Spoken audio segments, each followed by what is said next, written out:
सुबह का समय है। वाराणसी की भीड़ भाड़ वाली गलियों में रिया अपनी मां मंजू के साथ सब्जी खरीदने जा रही है। दोनों के बीच हल्की फुल्की बातें हो रही हैं। सड़क के दूसरी तरफ एक शख्स जूते पॉलिश कर रहा है। रिया की नजर उस पर पड़ती है।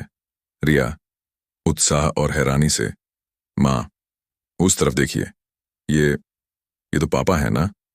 मंजू घबराते हुए, नजरें चुराते हुए, क्या बकवास कर रही है रिया? ये तेरे पिता कैसे हो सकते हैं? तेरे पिता तो एक अच्छे खासे इंसान थे। ये तो बस एक जूता पॉलिश करने वाला है। देख कितने गंदे कपड़े पहने हैं। रिया जिद्दी स्वर में, नहीं मां, मैंने जो फोटो देखी थी वही चेहरा है। मुझे यकीन है यही पापा हैं। आप सच क्यों नहीं बता रही हैं? देखिए उनकी हालत कितनी खराब है। प्लीज मां, हमें इन्हें घर ले जाना चाहिए। विकास जो जूते पॉलिश कर रहा है, मंजू की आवाज सुनकर उनकी तरफ देखता है। वह मंजू को पहचान लेता है और शर्मिंदगी से सिर झुका लेता है। रिया यह सब नोटिस करती है। रिया आवेश में, मां देखिए, उन्होंने आपको देखा और सिर झुका लिया। मुझे पूरा यकीन है यही पापा हैं। मंजू गुस्से से, रिया तुझे गलतफहमी हो रही है, ये तेरे पिता नहीं है। चल घर चल। रिया का हाथ पकड़कर खींचती है। रिया हाथ छुड़ाते हुए, नहीं मां, मैं अपने पिता को इस हालत में नहीं छोड़ सकती। भले ही आप दोनों का तलाक हो गया हो, लेकिन वो मेरे पिता हैं। आपकी और उनकी दुश्मनी हो सकती है, मगर मेरी तो नहीं। मैं उन्हें घर ले जाऊंगी। मंजू चिल्लाते हुए, सुन रिया, अगर तू उन्हें घर लाएगी तो मैं इस घर में नहीं रहूंगी। अगर तुझे अपने पिता चाहिए तो मुझे भूल जा। ज्यादा जिद मत कर, ये तेरे पिता नहीं है। मंजू रिया को जबरदस्ती खींचकर घर की ओर ले जाती है। रिया मजबूरी में कुछ न कर पाती और मां के साथ चली जाती है। विकास यह सब दूर से देख रहा है। विकास मन ही मन, मेरी बेटी कितनी बड़ी हो गई है। काश मेरी गलतियों की सजा उसे न भुगतनी पड़ती। खैर, जो हुआ वो मेरी वजह से ही हुआ।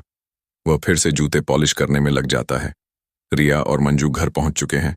रिया अपनी मां से गुस्से और दुख के साथ सवाल करती है।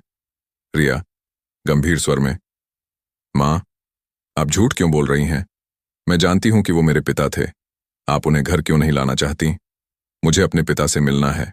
अगर आप दोनों के बीच कुछ हुआ था तो वो आपका रिश्ता था, मेरा थोड़ी। मैं आज भी उनकी बेटी हूं। मंजू चुप्पी तोड़ते हुए, रिया तू समझ नहीं रही। कुछ बातें ऐसी होती हैं जो समझाना मुश्किल है। हाँ, मैंने तुझे फोटो दिखाई थी, लेकिन वो पुरानी बातें हैं। अब वो आदमी मेरे लिए कुछ भी नहीं। रिया आवेश में, मां, मुझे सब बताइए। आप दोनों के बीच क्या हुआ था जिस वजह से आपका तलाक हुआ? मुझे कुछ याद नहीं, लेकिन अगर आप बताएंगी तो शायद मैं सब ठीक कर सकूं। मैं अपने पिता को इस हालत में नहीं देख सकती मां। मैं एक आईपीएस अधिकारी हूं और मेरे पिता सड़क पर जूते पॉलिश कर रहे हैं। ये मुझे बर्दाश्त नहीं। अगर आप उन्हें घर नहीं लाएंगी तो मैं भी इस घर में नहीं रहूंगी। मंजू ठंडे स्वर में, रिया तुझे जो करना है कर ले, लेकिन मैं उस आदमी को इस घर में नहीं लाऊंगी। तू इस घर में रहे या ना रहे, ये तेरा फैसला है, लेकिन मैं उस बुझी हुई आग को फिर से नहीं जलाऊंगी। अगर तू मेरे साथ नहीं रहना चाहती तो जा, लेकिन मेरा मन नहीं कि वो मेरे घर आए। चुप हो जाती है। रिया मन ही मन, आखिर ऐसा क्या हुआ कि मां इतनी नाराज हैं? क्या पापा इतने बुरे थे या मां मुझे कुछ और ही छुपा रही हैं? मुझे सच जानना ही होगा। रिया चुपके से अपनी मां को बिना बताए बाजार जाती है। वह उसी जगह पहुंचती है जहां विकास जूते पॉलिश कर रहा है। वह पास जाकर खड़ी हो जाती है। रिया नरम स्वर में, आपका नाम क्या है? विकास सिर उठाकर, मेरा नाम विकास है।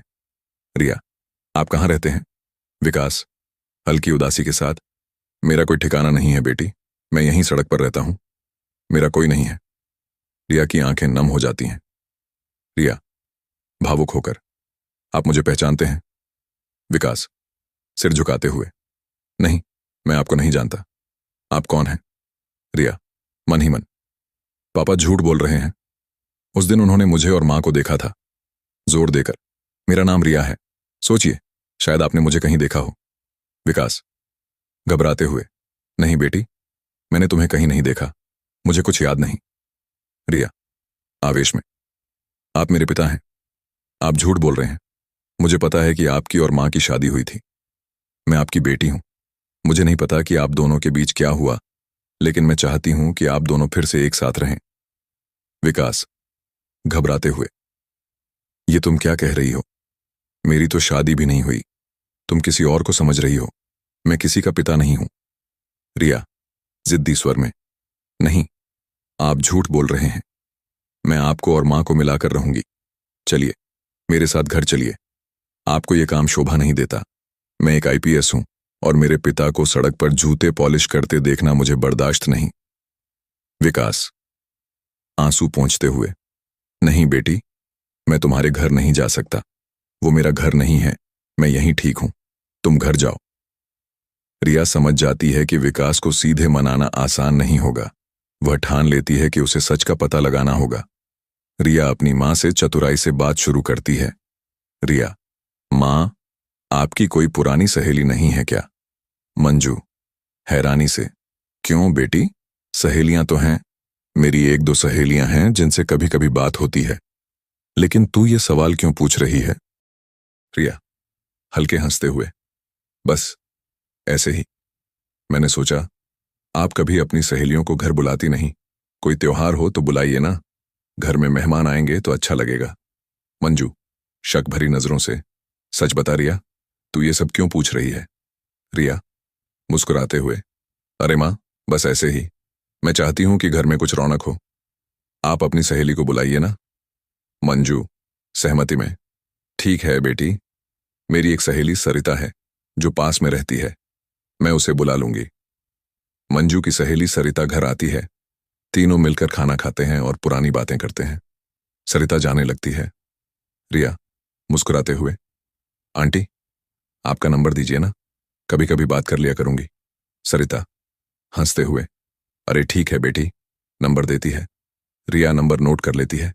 अगले दिन वह सरिता को फोन करती है। रिया, आंटी, क्या मैं आपसे मिल सकती हूं? मुझे कुछ जरूरी बात करनी है। सरिता, हैरानी से, बेटी, फोन पर नहीं बता सकती? रिया, नहीं आंटी, ये बात आमने सामने ही करनी होगी। मैं आपके घर आ जाऊं? सरिता, ठीक है बेटी, आजा। रिया सरिता के घर पहुंचती है और सवाल शुरू करती है। रिया, आंटी, मुझे सच बताइए, मेरी माँ और पापा का तलाक क्यों हुआ? किस वजह से वो अलग हुए? और पापा की हालत इतनी खराब क्यों हो गई कि वो सड़क पर जूते पॉलिश कर रहे हैं? सरिता, गहरी सांस लेते हुए, बेटी, ये पुरानी बात है।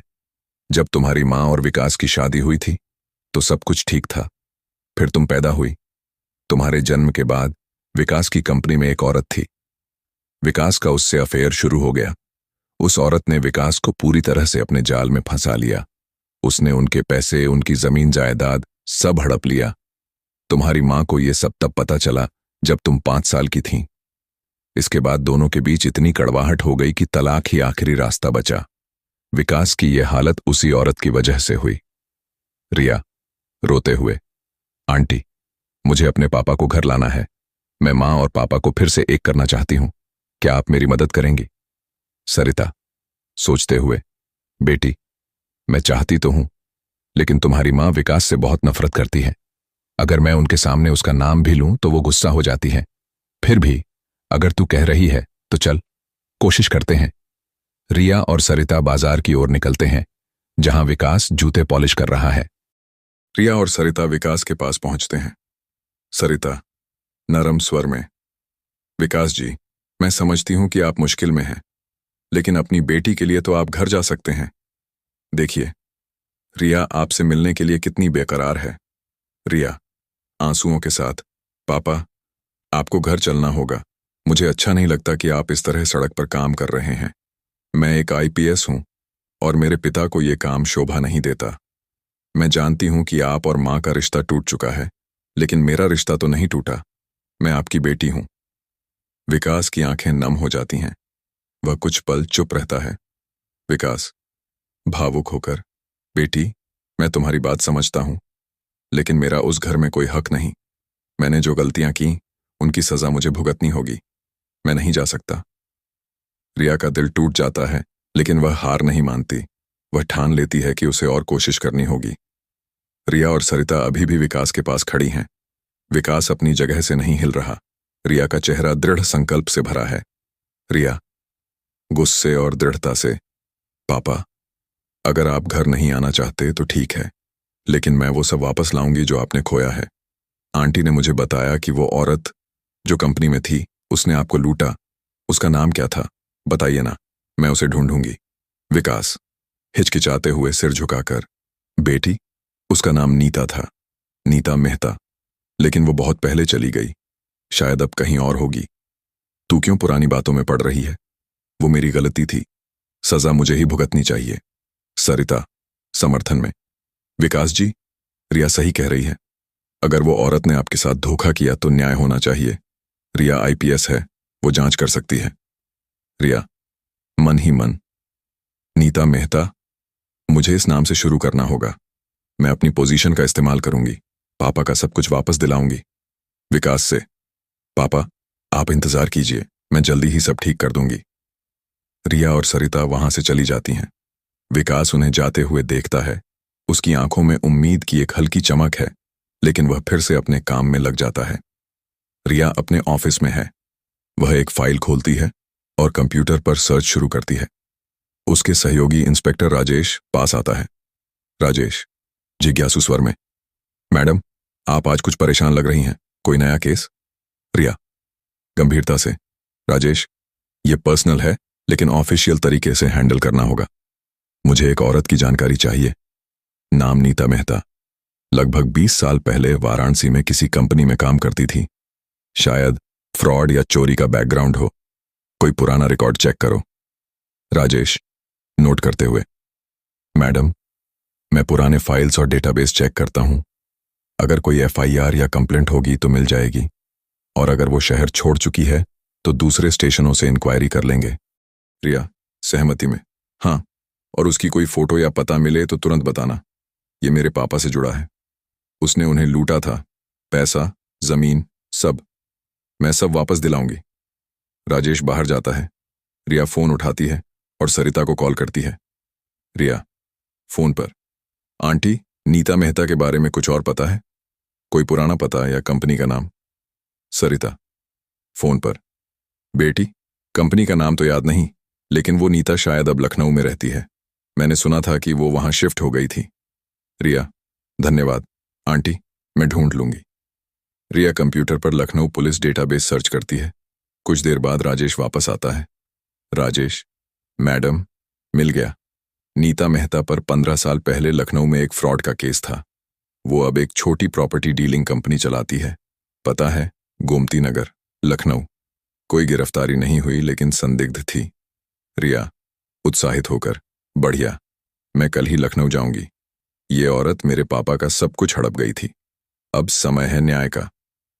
रिया यूनिफॉर्म में नीता की ऑफिस पहुंचती है। नीता एक मध्यम आयु की औरत है जो डेस्क पर बैठी है। रिया अंदर जाती है। नीता मुस्कुराते हुए, जी, कैसे मदद करूं? कोई प्रॉपर्टी देखनी है? रिया कड़क स्वर में, नीता मेहता, मैं आईपीएस रिया वर्मा हूं। आप मेरे पिता विकास सिंह को जानती हैं? नीता घबराते हुए चेहरा पीला पड़ जाता है। कौन विकास? मुझे नहीं पता, आप गलत समझ रही हैं। रिया टेबल पर हाथ रखते हुए, झूठ मत बोलिए। 20 साल पहले आपने उन्हें धोखा दिया, उनका पैसा, जमीन सब हड़प लिया। अब समय है सब वापस करने का। मैं यहां जांच के लिए आई हूं। अगर आप सहयोग करेंगी तो अच्छा, वरना कोर्ट केस चलेगा। नीता डरते हुए, वो पुरानी बात है, मैंने कुछ नहीं लिया, वो खुद। रिया बाधा डालते हुए, सबूत है मेरे पास। मेरे पापा की जमीन अब भी आपके नाम पर है। मैंने रिकॉर्ड्स चेक किए। आप वापस ट्रांसफर करेंगी या मैं एक्शन लूं? नीता सोच में पड़ जाती है। रिया का चेहरा दृढ़ है। बाहर से कुछ आवाजें आती हैं, जैसे कोई और आने वाला हो। नीता अब पूरी तरह डर चुकी है।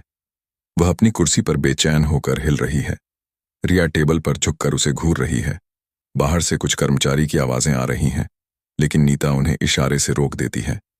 नीता कांपते स्वर में, देखिए मैडम, वो सब पुरानी बातें हैं। विकास जी खुद उन्होंने मुझे दिया था, लेकिन अगर आप कह रही हैं तो मैं ट्रांसफर कर दूंगी। लेकिन प्लीज केस मत कीजिए, मेरी भी जिंदगी है। रिया कड़क स्वर में। ट्रांसफर? अभी? यहां से निकलने से पहले ही कागजात तैयार करो। मैंने सारे रिकॉर्ड्स देखे हैं। वो जमीन, वो पैसा, सब विकास सिंह के नाम पर वापस होगा। अगर एक भी ट्रिक की तो गिरफ्तार हो जाओगी। नीता उठकर फाइल्स निकालते हुए, ठीक है ठीक है, मैं वकील को कॉल करती हूं, अभी डॉक्यूमेंट्स तैयार करवाती हूं। लेकिन वो पैसा, वो तो खर्च हो चुका। मैं इंस्टॉलमेंट्स में लौटा सकती हूं। रिया गुस्से से, पैसा भी वापस, मैं इंतजार करूंगी। और हां, एक कन्फेशन लेटर लिखो कि तुमने धोखा दिया था, वो भी सबूत के तौर पर। नीता मान जाती है। कुछ घंटों बाद कागजात तैयार हो जाते हैं।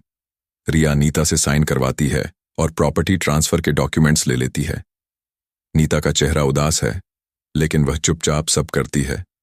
रिया बाहर निकलते हुए फोन पर राजेश को कॉल करती है। रिया फोन पर, राजेश, काम हो गया, प्रॉपर्टी ट्रांसफर हो गई, अब पापा के नाम पर रजिस्ट्रेशन करवाना है, मैं वाराणसी वापस आ रही हूं। रिया खुशी से भरी ट्रेन में सवार हो जाती है। उसके मन में अब पापा की हालत सुधारने की उम्मीद है। रिया सीधे बाजार पहुंचती है जहां विकास अभी भी जूते पॉलिश कर रहा है। वह उसके पास जाती है और डॉक्यूमेंट्स निकालकर दिखाती है। विकास हैरान रह जाता है। रिया खुशी से, पापा देखिए, वो सब वापस मिल गया। नीता मेहता ने सब ट्रांसफर कर दिया। आपकी जमीन, प्रॉपर्टी सब आपके नाम पर। अब आप ये काम छोड़िए, चलिए घर चलिए। विकास आंसू भरी आंखों से डॉक्यूमेंट्स देखते हुए, बेटी तूने ये कैसे किया? मैंने तो कभी सोचा नहीं था। लेकिन मंजू, वो कभी नहीं मानेगी। मैंने उसे बहुत दुख दिया है। रिया समझाते हुए, पापा मैं मां को मना लूंगी, आप बस मेरे साथ चलिए, अब सब ठीक हो जाएगा। आपकी गलती थी, लेकिन अब सुधार का समय है। विकास हिचकिचाते हुए, ठीक है बेटी, अगर तू कह रही है तो मैं चलता हूं, लेकिन अगर मंजू नाराज हुई तो मैं वापस आ जाऊंगा। रिया विकास का हाथ पकड़ती है और दोनों घर की ओर चलते हैं। विकास पहली बार इतने सालों बाद घर की तरफ जा रहा है। रिया और विकास घर पहुंचते हैं। मंजू किचन में काम कर रही है। दरवाजा खुलने की आवाज सुनकर वह बाहर आती है और विकास को देखकर स्तब्ध रह जाती है। मंजू गुस्से से, रिया तू इसे यहां क्यों लाई? मैंने साफ कहा था कि यह घर में नहीं आएगा। रिया शांत स्वर में, मां सुनिए, मैंने सब ठीक कर दिया। नीता मेहता ने पापा की प्रॉपर्टी और पैसा वापस कर दिया। देखिए ये डॉक्यूमेंट्स, अब पापा की हालत सुधरेगी, वो सड़क पर नहीं रहेंगे। मंजू डॉक्यूमेंट्स देखते हुए लेकिन गुस्से में, ये सब क्या फर्क पड़ता है?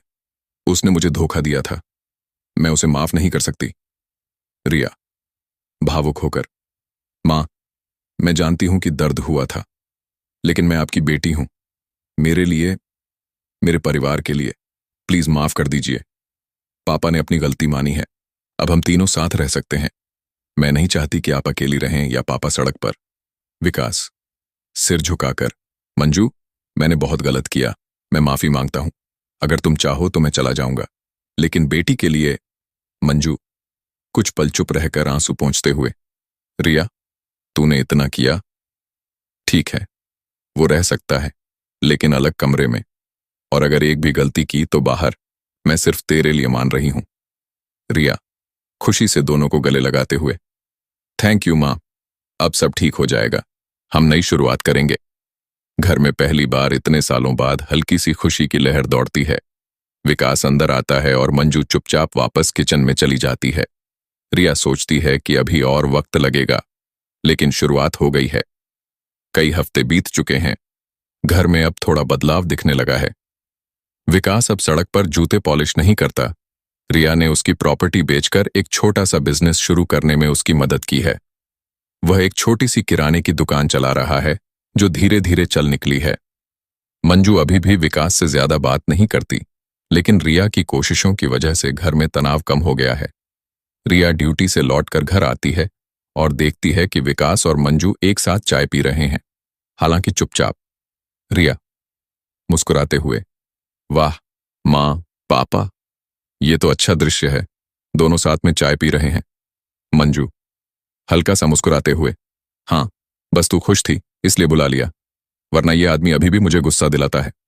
विकास हल्के हंसी के साथ, मंजू मैंने तो कुछ कहा भी नहीं, लेकिन सच में रिया, तेरी वजह से मुझे एक नई जिंदगी मिली। मैं तेरा शुक्रगुजार हूं। रिया भावुक होकर, पापा, ये तो मेरा फर्ज था। और मां, आपने भी तो पापा को मौका दिया। अब देखिए, सब धीरे धीरे ठीक हो रहा है। मंजू कुछ नहीं कहती, लेकिन उसकी आंखों में एक हल्की सी नरमी दिखती है। वह चाय का कप रखकर उठती है और किचन की ओर चली जाती है। रिया और विकास एक दूसरे को देखकर मुस्कुराते हैं। विकास की दुकान अब अच्छी चल रही है। वह ग्राहकों से हंसकर बात करता है। रिया कभी कभी दुकान पर आकर उसकी मदद करती है। एक दिन रिया दुकान पर पहुंचती है और देखती है कि विकास किसी बुजुर्ग ग्राहक को सामान पैक करके दे रहा है। रिया खुश होकर, पापा, आप तो अब बिजनेसमैन बन गए हैं। देखिए, कितने लोग आ रहे हैं। विकास मुस्कुराते हुए, हाँ बेटी, ये सब तेरी वजह से। अगर तू नीता से वो सब वापस न लेती तो मैं आज भी सड़क पर होता। अब मैं चाहता हूं कि तुझे और मंजू को वो सारी खुशियां दूं जो मैं पहले न दे सका। रिया गंभीर स्वर में, पापा, बस एक काम और बाकी है। मां को पूरी तरह माफ करना होगा। वो अभी भी अंदर से नाराज हैं, लेकिन मुझे यकीन है अगर आप कोशिश करेंगे तो वो मान जाएंगी। विकास सिर हिलाते हुए, तू सही कह रही है रिया, मैं कोशिश करूंगा। मैंने बहुत गलतियां की, लेकिन अब सिर्फ तुम दोनों का भरोसा जीतना चाहता हूं। रिया विकास को गले लगाती है। वह खुश है कि उसका परिवार धीरे धीरे एकजुट हो रहा है। होली का त्योहार है। घर रंग बिरंगे गुलाल और मिठाइयों से सजा है। मंजू ने खास तौर पर गुजिया और ठंडाई बनाई है। सरिता और कुछ पड़ोसी घर आए हैं। रिया और विकास बाहर आंगन में रंग खेल रहे हैं। मंजू भी बाहर आती है। उसके हाथ में रंग की थाली है। रिया हंसते हुए, मां, आप भी तो रंग खेलिए ना। देखिए, पापा तो पूरी तरह रंग में डूब गए हैं। मंजू हल्का सा मुस्कुराते हुए, अरे मैं बूढ़ी हो गई हूं, ये सब तुम जवान लोगों के लिए है। विकास रंग लगाते हुए, मंजू, ये क्या बात हुई? होली में बूढ़ा जवान नहीं होता। लो रंग लगाओ। वह मंजू के माथे पर हल्का सा गुलाल लगाता है। मंजू पहले हिचकिचाती है, लेकिन फिर हंस पड़ती है। वह भी विकास के गाल पर रंग लगाती है। रिया और सरिता ये देखकर तालियां बजाते हैं। रिया खुशी से, ये हुई ना बात, मां, पापा, अब हमारा परिवार पूरा है। सरिता हंसते हुए, रिया, तूने जो ठाना था वो कर दिखाया। अब ये दोनों फिर से एक दूसरे को समझने लगे हैं। मंजू विकास की ओर देखते हुए, हाँ, शायद रिया सही थी। कुछ चीजें माफ करने से ही ठीक होती हैं। लेकिन विकास, ये आखिरी मौका है। विकास गंभीर स्वर में, मंजू, मैं वादा करता हूं अब कोई गलती नहीं होगी। सब हंसते हैं और होली के गीत गाने लगते हैं। आंगन में रंग और खुशियों का माहौल है। रिया अपने माता पिता को एक साथ हंसते देखकर सुकून महसूस करती है। होली की रात खत्म हो चुकी है। रिया अपने कमरे में बैठी है। वह अपने माता पिता की पुरानी तस्वीर देख रही है। मंजू और विकास भी अपने कमरे में बात कर रहे हैं। मंजू नरम स्वर में, विकास, इतने साल बाद आज पहली बार लगा कि शायद हम फिर से एक परिवार बन सकते हैं, लेकिन मुझे वक्त चाहिए। विकास सिर झुकाकर, मंजू, मुझे जितना वक्त चाहिए दे दो। मैं बस यही चाहता हूं कि तुम और रिया खुश रहो। बाहर रिया ये सब सुन रही है। वह मुस्कुराती है और तस्वीर को सीने से लगाती है। रिया मन ही मन, मैंने अपना परिवार वापस जोड़ लिया। अब चाहे कुछ भी हो, मैं इसे कभी टूटने नहीं दूंगी। रात शांत है। घर में एक नई शुरुआत की उम्मीद जग चुकी है। रिया खिड़की के पास खड़ी होकर चांद को देखती है और उसका चेहरा सुकून से भरा है। सूरज उग रहा है। रिया, मंजू और विकास गंगा घाट पर एक साथ खड़े हैं। वे गंगा में दीप प्रवाहित करते हैं। रिया बीच में खड़ी है और उसके दोनों हाथ मां और पिता के कंधों पर हैं। रिया मुस्कुराते हुए, मां, पापा, आज से हमारा नया सफर शुरू होता है। गंगा मैया हमारी रक्षा करें। मंजू हल्की मुस्कान के साथ, हाँ बेटी, तूने जो किया वो कोई और शायद ना कर पाता। विकास आंखों में आंसू के साथ, रिया, तू मेरी ताकत है। मैं वादा करता हूं अब सिर्फ तुम दोनों की खुशी के लिए जीऊंगा। तीनों एक दूसरे को गले लगाते हैं। गंगा की लहरें शांत बह रही हैं और सूरज की पहली किरण उनके चेहरों पर पड़ रही है।